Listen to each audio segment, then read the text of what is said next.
Quincas and I'm a synth DIY guy. Welcome to today's video, a little bit of an unusual video for this channel. I don't normally use virtual modular synthesizers, but I stumbled upon a really nice one, a really cool one for iOS. So what you see is my iPad here, and it's called Drambo. Drambo is a modular Groovebox. So if I come up here to the menu, I can choose new for new project, and I'll choose 8 tracks MIDI to CV right there. And this is a blank slate session where I can start building my song. I can make a whole song using 1, 2, 3, 4, 5, 6, 7, 8 different tracks, each track comprising of its own individual rack of modules that I can build and design sounds for. And these sounds can be anything from something rhythmic that I hit with one-shots, which can be even programmed by just tapping on the very channel button here, which is like a pad, or I can program it by tapping on the step sequencer up here, or I can play it with a keyboard, for example, right? And already up here, you see a MIDI to CV converter, which will turn my key presses into pitch and gate information that can be used in the modular as I start setting up a patch. Now let's add our first module. I'll hit the plus sign over here and you see your module browser. The modules are organized in categories. So you have generators, processors, modulators, mixers, MIDI modules, miscellaneous utility, math modules. Right, I'm going to start by adding from miscellaneous utility a UI module called the oscilloscope. The oscilloscope is going to help us visualize the sounds that we make with this modular. Pressing the plus will add modules to the right. Since the signal flow in Drambo is left to right now we actually want to add a module to the left of the oscilloscope, and we do that by pulling the oscilloscope a little bit to the right so we see that plus sign again, but on the left side. So we're going to start by pulling up a processor module. We're going to process the volume with an amp module. Basically this is just a volume knob right here, so I can control the volume of what's happening to the left of it.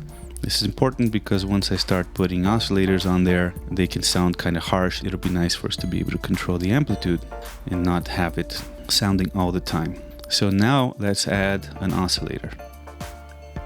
And that's a generator. The oscillator generates sound. There are 4 options here. I'll choose just the simple plain oscillator. Normally a traditional analog oscillator will give you 4 options of waveforms: the sine, the triangle, the saw, and the pulse. This one gives you an alternative sine wave called sine 9, but we won't look at that right now. Let's start with just the sine wave, and now I can bring up the volume of my amp and we can hear it. Right? Let's turn up the threshold of the oscilloscope slightly so we can see the waveform statically rather than going crazy. And we'll turn up the X scale as well so that we can see it, the entire shape represented on the screen right there. And as you can see and hear, the sine wave is a very smooth waveform. It has no upper harmonics, so it has no particular timbre. It's just the fundamental pitch of the frequency that you dial in. Right, and this is a waveform that's available in synthesizers but not really found in nature. Natural sounds have timbres which are comprised of different harmonics or overtones, and these overtones happen in a mathematical progression called the overtone series or the harmonic series. And the way in which these harmonics are emphasized and distributed is what determines the timbre of a particular instrument or sound or bird or whatnot, right? So this is one wave. Now the triangle wave is similar. It's also very smooth and very clean sounding, but as you can hear, it has some upper harmonics. It's brighter sounding than the sine wave.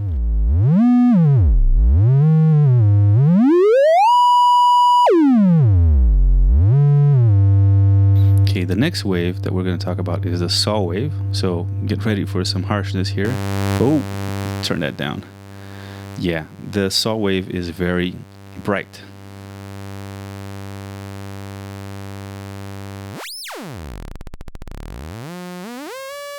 Let's turn it up just a little bit so you can actually see the shape. So as you can see, and here, it's much harsher sounding wave with much more harmonic content above the fundamental. But it's a classic wave that's found on every subtractive analog synthesizer, or most of them at least. And the other one, the fourth wave, classic wave, is the pulse wave, right? Which, as you can hear, is also very bright and harsh sounding in its raw form.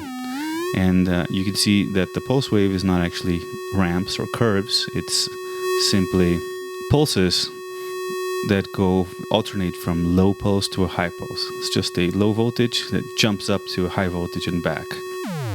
And this is the only one of the original classic 4 waves that gives you some kind of control over the wave shape, and that's in the form of the pulse width, which is this knob right over here. You can change the pulse width. Basically, it's the length of the bottom pulse versus the top one. So when you make the bottom one shorter, you make the top one longer, and that changes the timbre of the sound. Now you get these kind of chiptune-y, old-timey video game kind of sounds that way, and that's because pulse waves were used extensively in those kinds of chips back then. When I move it quickly, it can kind of sound like 2 oscillators are sounding simultaneously, a little bit out of tune from each other.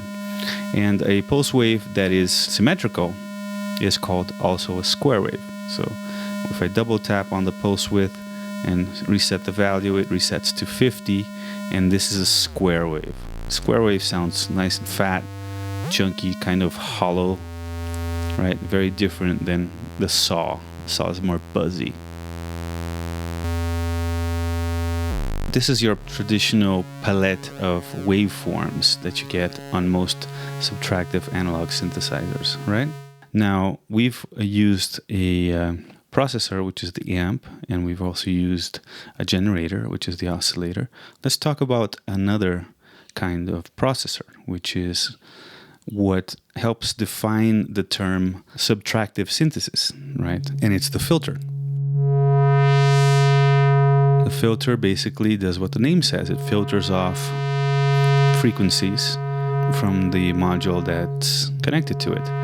So our pulse wave now can go from very harsh sounding, as we use a low-pass filter to cut off high frequencies, and you can see that the wave shape actually approximates that of a sine wave, which makes sense. As you remove more and more of those upper harmonics, it becomes a sine wave. Now the filter has a couple different responses. This is low pass. There's high pass, which cuts the lows, right?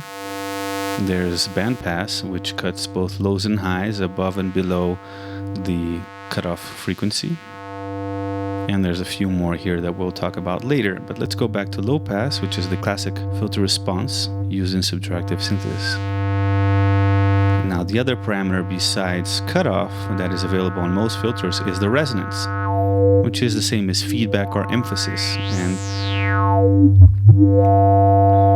And it's all 3 of those things. It's emphasis on the harmonics that occur at the very frequency of cutoff, and that's achieved through feedback of the filter back into itself. And as you can hear, we're now hear really clearly the upper harmonics as we sweep through them. Right? In fact, if I turn the resonance all the way high, I don't even need that oscillator anymore. The filter is self-oscillating at a sine wave. Let's turn that down a little bit.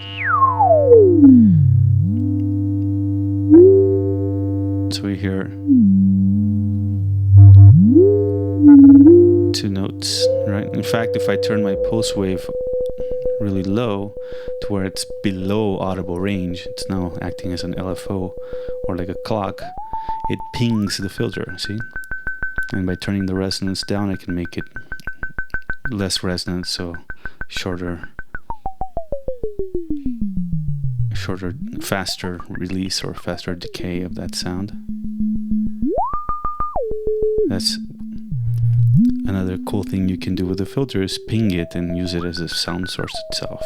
But let's go back to this classic sound right here. Already this sounds like a subtractive analog synthesizer. Now, as you can see, everything that I'm doing manually, right? I'm putting my fingers over these knobs and changing volume, filter, and frequency all by hand. And with the exception of the oscillator, which is already connected to our MIDI to CV converter, and it does respond to me playing the keyboard, nothing else is really being controlled by the keyboard thus far. And how do we do that? Okay, let's talk about modulators then. First, I'd like to show you a modulator called the LFO. So click here on modulator, choose the LFO, and I'll also use this example to show you how you patch, how you connect a module to another. So I want the LFO to affect the frequency of my oscillator. So basically I touch the tune knob on my oscillator, and that opens the options that I have of modulation sources for that. And one of them is the output of the LFO right here. As I click on it, we now get a little knob here that has the same color as the LFO, as the title bar of the LFO. And that's how you know that that's connected, that this knob belongs to that particular LFO. It's also written LFO here, but if you had other LFOs, they would be of different colors, so you can know which one is which. Now, this little knob here is a special kind of knob because it's not just an attenuator. An attenuator would go from 0 right here, fully counterclockwise, to a full-on output on fully clockwise. But this one is at 0 in the middle. So let's hear what this does. We'll turn up the amp here. We'll turn up the pitch of our oscillator a little bit. Let's turn off some of the resonance and open up the filter. Now the knob is an attenuverter, meaning it inverts as well as attenuates.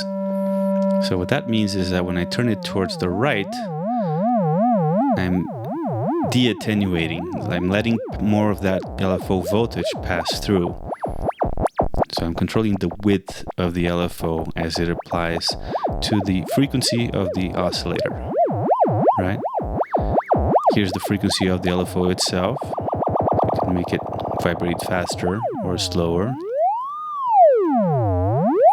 Now the attenuverter, from the middle position where it's at 0, where it doesn't let anything pass, it's minus infinity, to the left, it starts inverting the LFO voltage. So when the LFO is high, the attenuverter is turning that into low. And it also controls the width as well, but in this inverting position. So in order to illustrate that, why don't we add the same LFO to the cutoff of the filter, right? Now we get another green knob here. And now we see that the LFO is affecting both the oscillator and the filter. But if you listen closely, they're opposite responses, right? Because the oscillator attenuverter is engaged, right? The knob is to the left. So as the frequency of the oscillator goes higher, the cutoff frequency of the filter goes lower. So our lower notes are brighter than our higher notes. Right, let's make that a little slower and a little more obvious.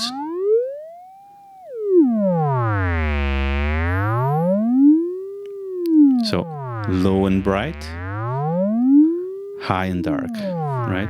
If I change the LFO knob on the oscillator to where it's the same as the filter, you get the opposite. You get low and dark, high and bright. Okay, so that's why you have attenuverters. So you can have the option to not only control the amount of modulation signal coming into that parameter, but also its polarity, if it's inverted or non-inverted, right? So let's double tap here, reset value on both of these. We'll use the LFO again when we need it. And now we're going to talk about another modulator. which is also a classic that's available in every analog monophonic classic synthesizer, and that's the envelope generator. And here we have 4 options of envelope generators in the modulation menu. I'll choose the ADSR, which is attack, decay, sustain, and release. Okay. Now the envelope generator, it receives a gate signal, which triggers it. It sets it to motion. If it doesn't receive a gate, it doesn't do anything. And then it outputs a voltage that you can apply to modulate any parameter that you'd like. Right now, I wanted to change the volume. So I'll tap on my amp knob here, and I'll choose the output of the ADSR to control that. And here we have the little attenuverter for the envelope generator. As you can see, it's green, like the envelope generator title bar, and we can turn that up. And now I will tap on the gate input of the envelope generator, and I see that it's already by default connected to the gate output of my MIDI to CV. So I don't need to do anything. And now when I press a key on the keyboard,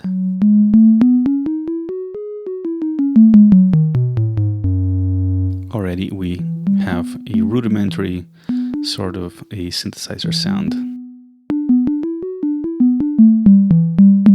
Right? And how does the envelope generator work? Well, attack and decay are times. So as I move them, you can see the time reflected below as milliseconds, right? The attack is the time the envelope takes to go from 0 volts all the way to its maximum voltage, which on an analog synthesizer might be anywhere from 5 to 10 volts. The decay is the time that it will take to go back down from the maximum to the sustain level. As you can see, the sustain is not a time, it's a level. And that's the level at which your envelope will sit as long as the gate is still high. So if I hold the key longer than the attack and decay stages, it'll stop at the sustain level. And then when I let go of that key and the gate goes low, then you have another time control, which is the release. That's the time it'll take to go from sustain level to 0. Okay, so let's do a little experiment here. We'll have a slow attack, a slow decay, a softish sustain, and a long release. Now watch the oscilloscope to see what happens to the amplitude. Okay, we'll open up the filter a little bit and watch this.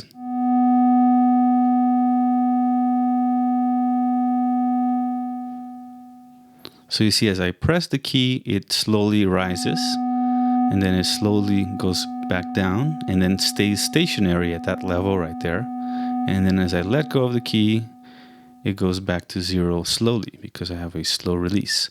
Now, if I put the sustain all the way high, for example, the decay becomes irrelevant, because since the decay is the time it takes to go from maximum to sustain is maximum, so it'll just stay there. So I've turned this into an attack, sustain, and release envelope. Watch it. It just stays there. When I let go, it comes down. If I turn the sustain all the way to 0, now we effectively have an attack decay envelope. Right? I'm still holding the key, but we get no sound because the sustain stage is at 0 volts. Now notice that the release is longer than decay. If I actually quickly tap the key to where it hasn't finished its decay yet, it'll jump to release. This is an interesting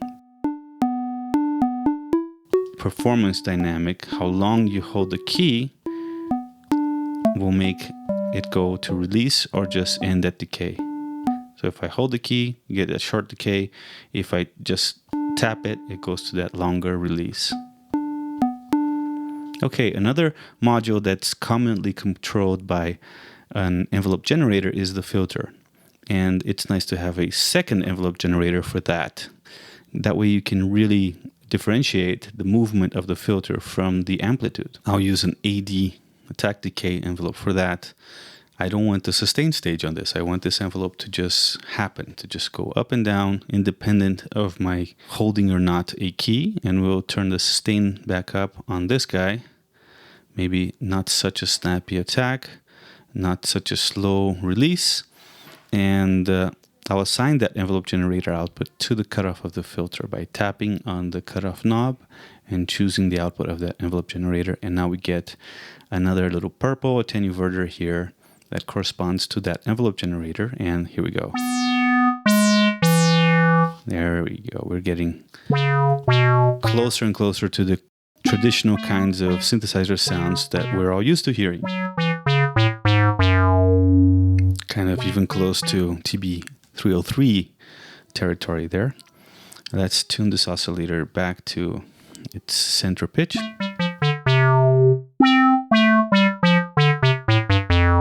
This is what this sounds like with a saw wave instead. Nice, right? Maybe a snappier, faster envelope for the filter.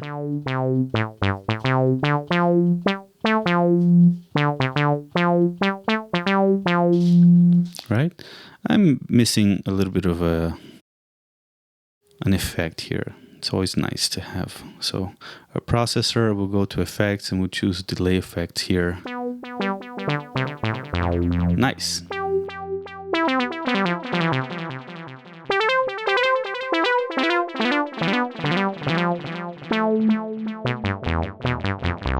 Cool.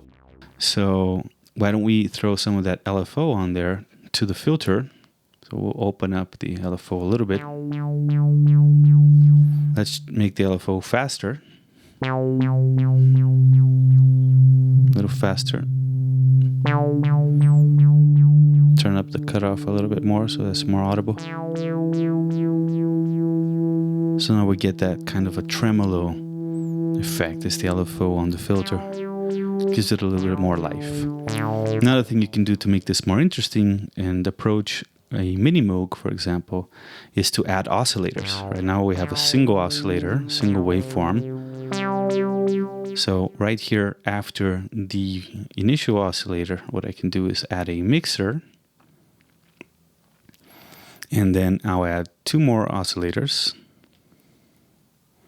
So that's generator, oscillator, one, and one more. There we go. And we've changed the waveform, so we have a variety of waveforms here. So saw, pulse, and triangle. And why not? Another sound source that I like is the noise. We'll add a noise right there too. And now on the mixer, we can assign oscillator 1, oscillator 2, and as you can see, the color coding makes it very easy to identify what knob corresponds to what sound source. That noise adds a nice little grid there. Now, one cool thing about Drambo is how you control the parameters. If I move my finger up and down on one of these oscillator knobs, I change its frequency over a wide range. But if I want to fine tune it, I just have to move it side to side, horizontally. All right, let's turn up the filter a little bit. Let's turn down the noise for now. And we'll make this sort of a chord here.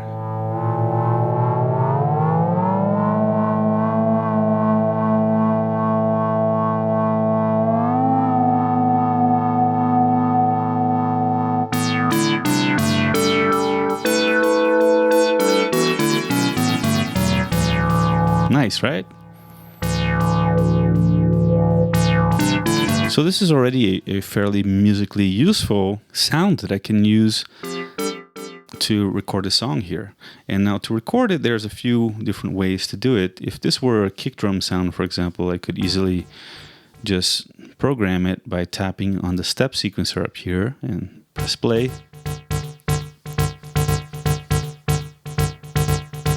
Right? Just turn the filter down a little bit more.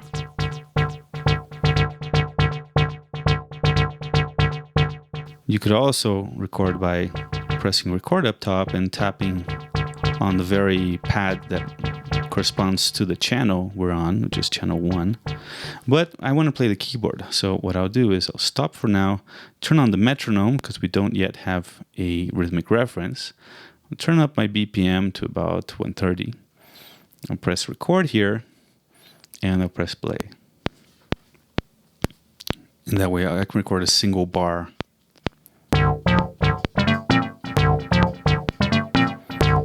There you go.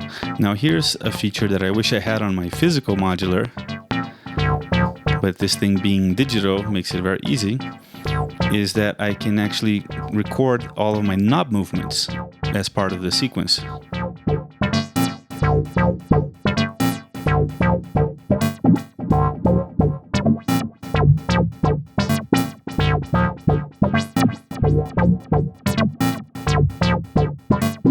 Change the LFO speed.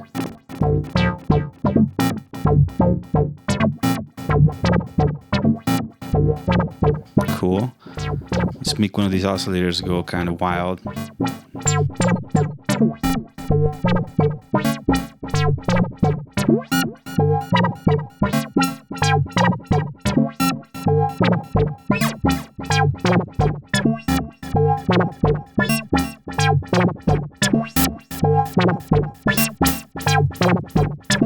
And shorten the envelope.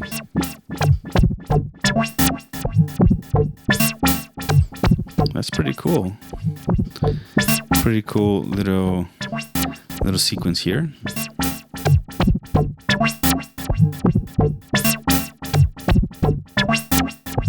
And then I can create a new rack on track 2 and start adding to it and build a song that way. But that's it for today. I just wanted to show the classic analog subtractive kind of patch here on Drambo and give you an idea, if you're starting to think about modular, of how things can be routed together. Different kinds of signals, which are audio, control, and logic, which are triggers, gates, and clocks. And the different kinds of modules, which are generators, processors, and modulators. And they cross functions a lot too. So don't think that a modulator can't also be used as a generator at some point. But it's useful to have these categories to help us organize our minds first. So I hope you liked this video. If you did, hit like, subscribe, join my Patreon, help me out, and comment below if you have any suggestions for what the next video can be about in this series. Any questions you might have, and I'll happily answer. See you soon, and stay noisy.